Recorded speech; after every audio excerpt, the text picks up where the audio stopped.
Yes, this looks to be nearly everyone. Let us begin, shall we? Though I am usually the first to hold forth at such events, I think on this occasion that honor should fall to you. They would be more inclined to take the word of the Warrior of Darkness. Indeed. In light of the subject matter, who better than thee to speak these truths?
Wicked White? The Warriors of Light did all that? So they never... I mean, they only ever wanted to help. And when everything they'd done turned to ash, they still carried on. They gave everything to stop the flood. First their lives, then their souls. And they managed it too, in the end. They saved us. And we cursed their names.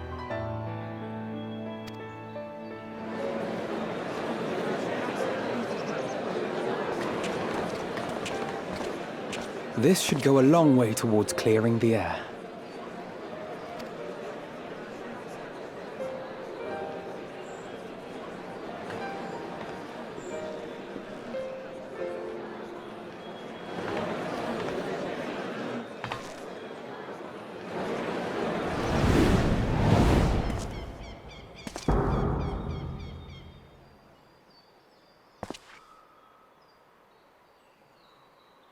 Impossible.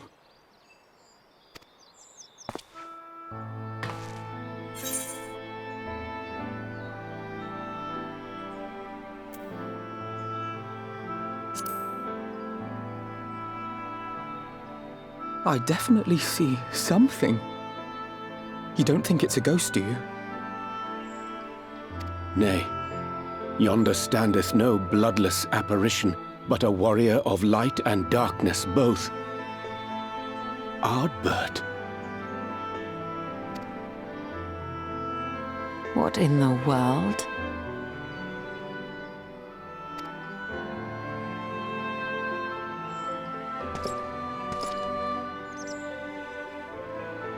It's you! The one who slew the Eater!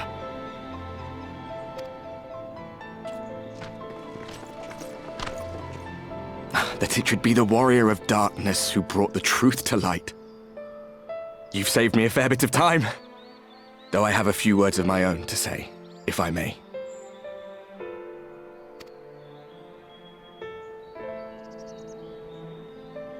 People of the Crystarium! I am Ardbert, one of those you know as a Warrior of Light. That's impossible. You should be dead. Aye, that I should. But as the world has been given new life, so too have I. I know not why I, and I alone, have been gifted this chance. But I do know this. Only by the will of the star itself could such a miracle come to pass.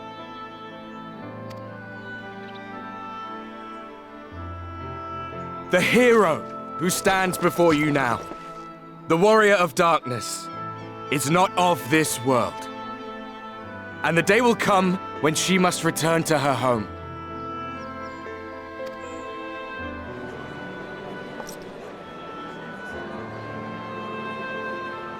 But this land is our home. And if it is to remain so, now and forevermore, it is we who must protect it. The time to rely on saviors from afar has passed. It is you who must rise. You who must become the new warriors of light. What? Us? Warriors of Light?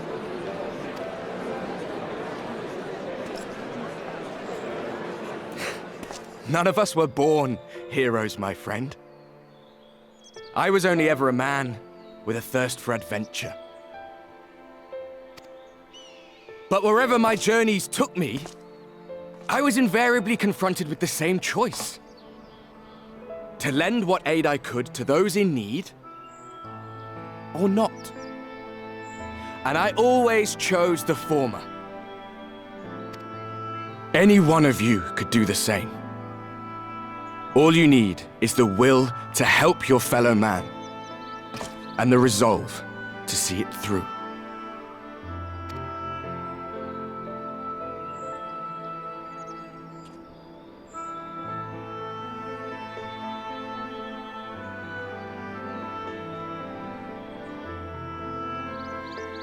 From thine own lips did we learn of Ardbert's fate, and by thy countenance I gather thou art not inclined to recant thy testimony.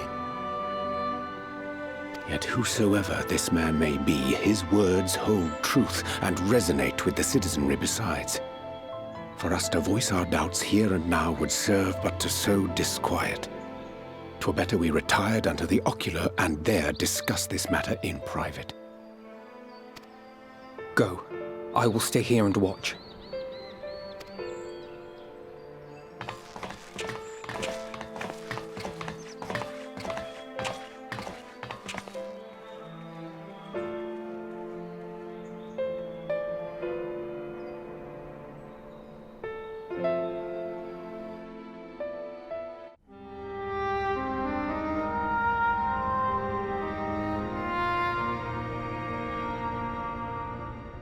So, that is a warrior of light of the first. I've not had the pleasure of making his acquaintance, but as you all seem to be in agreement, I gather this is no simple case of mistaken identity.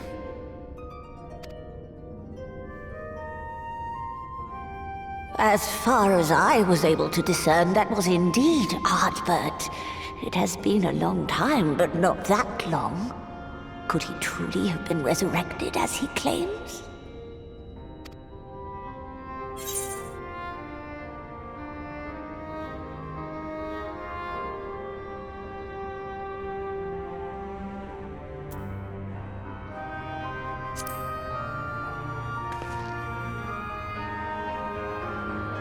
Ardbert did entrust his very soul unto thee. I see no reason to question thy judgment. Nor I. To my eyes, your ether burns as brightly as the day you slew Emmett Selk. That is proof that he is with you still.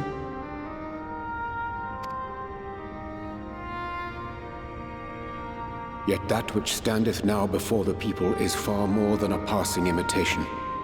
I am reminded of the cardinal virtues, though a sin-eater he is not. Which leaveth but one plausible explanation. That he is an Ascian.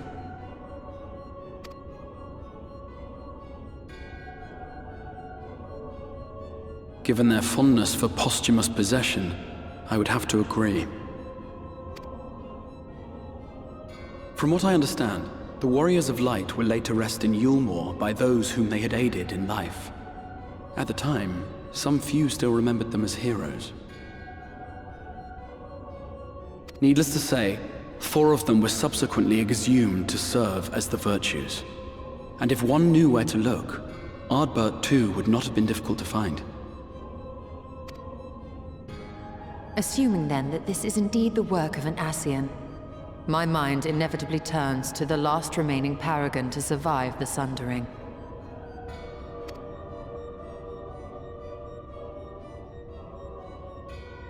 Elidibus,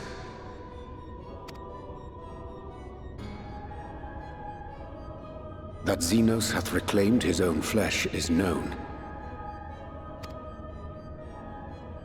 Thus evicted from his borrowed form, and cognizant no doubt of Emet-Selk's failure here in the First, 'tis quite possible the emissary chose Ardbert for his next vessel. Inhabiting the flesh of the fallen? My, that is unsavory. And they do this often, you say? Verily, for they possess no corporeal forms of their own. In what one may term their natural state, none save those gifted with the Echo can perceive them.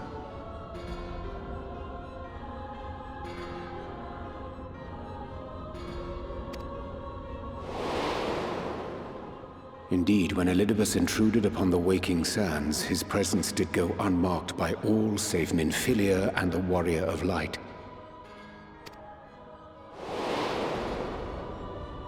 On that occasion, I myself remained ignorant of his coming until after his departure. It was only at a later juncture, when he deigned to appear before me in borrowed flesh, that I was finally able to take the measure of him. In such puppetry do the Ascians engage when they seek to influence the course of history. And they have gained much by it. Emet-Selk single-handedly built the Garlean Empire in this manner, while the Hebrea came close to conquering Eorzea, having taken possession of Thancred's living body. Yet it must needs be noted that the Ascians cannot avail themselves of all mortal vessels. For were they able to do so, none would serve as a better pawn than our own redoubtable champion. Mayhap the blessing of light shieldeth Hydaelyn's chosen from Ascian influence. Or mayhap other forces are at work. We cannot say for certain. Whatever the reason, I hope it holds true. I dare not contemplate what might come to pass otherwise. Is it not peculiar, then, that Ardbert's mortal remains should be susceptible, given that he was once a warrior of light? Or did the final departure of his soul make it possible, perhaps? Regardless, to hear an Ascian use him to call forth new warriors of light boggles the mind.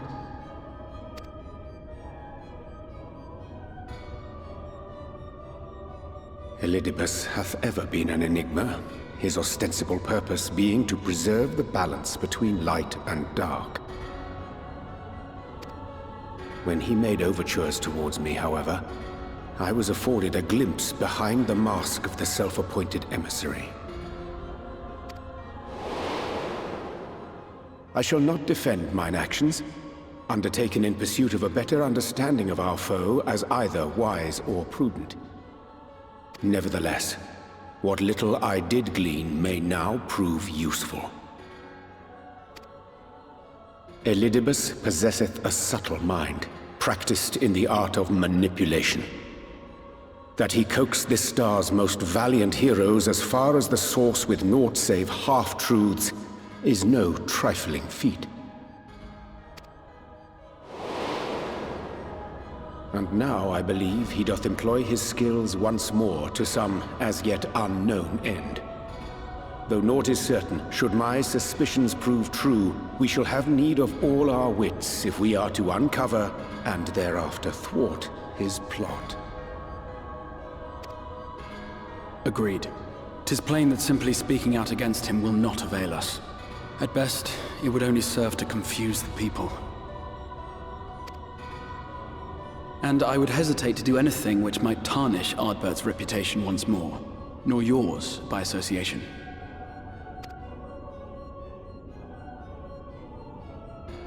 That being the case, it may be wise to keep a covert eye on this Ardbert's movements, as we attempt to discern his purpose and how best to mitigate his influence.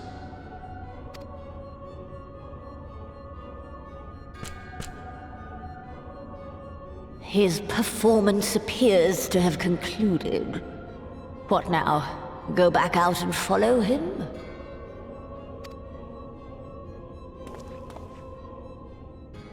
it would appear Master Alphino already hath pursuit in mind, and I suspect one pair of eyes shall better serve our cause than half a dozen. Let the rest of us maintain an inconspicuous distance, for the present at least.